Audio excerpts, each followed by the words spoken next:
Hi, my name is Augustine Blaisdell, and I'm a working writer and author of Women a la Mode. I am originally from California, from Los Angeles, California. I've currently been living in France for the past 12 years. I went to school at Columbia University in New York, as well as Emerson College in Boston, all for writing, literature, and publishing and creative writing. And pretty much the only thing I've ever wanted to do was be a writer since I was 10 years old. And almost everything in my life has been decided based on that goal, or where I've moved, or why I've gone places, or why I've traveled has always been in search of story or adventure, or the ideal, or this romanticized ideal of what it means to be a writer. When I was thinking about what job I could do, I discovered that all I wanted to do was sit on the beach and talk about feminism. And so I created a class, French Feminists on the Beach, through Airbnb, and as well as another class, writing the Côte, where I take people around the town, talk about the famous writers that have lived here. Initially, when I moved to Paris to work with my mentor, Claudine Montet, I really wanted to answer the question, what could I do to help women? I wanted to write a book about the next generation of feminists, what we could do. We weren't where we said we should be.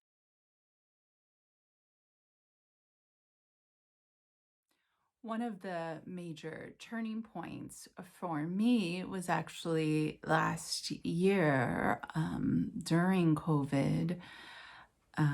At the beginning of the confinement, I had so many friends who wanted to keep a journal, who wanted to write, who wanted to tell their story, but they didn't know how, or they would sit in front of the blank page and say, I don't know what to write, I don't know what to do. And so initially I started a journaling workshop every week. And it was really women supporting other women. We would do a little writing prompt. We would talk about how to make our journals more interesting, how to make our writing more interesting so that it might be something that someone else would want to read, or that even ourselves would enjoy reading later on. Now, the physical boundary was removed, and we could meet at any time, anywhere, and people from all walks of life, from all different cultures, could come together at the same time and discuss. It was so important, and that really grew to a writing class and teaching how to use your voice, how to be empowered, how to become visible, and how best to structure a story, to tell your story. And now there's been so much information about how when we tell our story, we become the heroine of our story, we become empowered, we have agency just in the retelling of it, just in the writing of it. And for my life, I completely believe that that's true. And I never realized how much I was doing that at the time, but that psychologically, it's so important for our brains to know how we're telling the story and to take control of the story for ourselves. And women who had put their writing on the back burner, who felt they didn't have time to do it, or that their story wasn't worth telling, or who was going to be interested in their little life, I've really realized, no, their story is worthwhile, is interesting. Their perspective is interesting. And this is just such a huge transformation for people.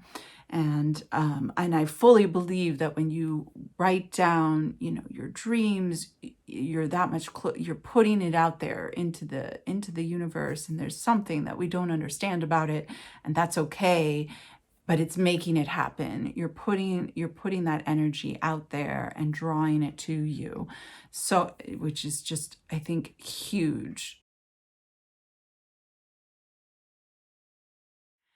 Feminist leadership for me looks like a lot of world leaders that we have currently, luckily, and it really means being practitioners of the love and admiration of women and advancing a peaceful society for all of us. And it's been quite a change over the years for the word feminist in the past decade, or even more so. When I first started writing my book, I had many friends who didn't want to be associated with feminism. It had taken on a negative imagery, negative connotations. And it's true that feminism can be quite problematic, and the history of feminism has been exclusionary and has been filled with all of the stuff that we have as a society, with racism, and so we have to now embrace the new feminism that is much more inclusive, that is intersectional, that is really hearing the voices that have been silenced for centuries. And so feminist leadership is really a global view, is really looking at how we can advance as a society in a peaceful way and with equity.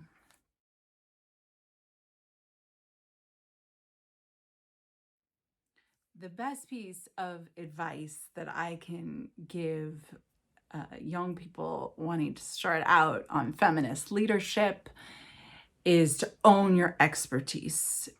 It's really quite an incredible journey that when you study something and are obsessed with something and can't get enough of something, you inherently become an expert. We talk about the 10,000 hours of practicing guitar that the Beatles did, or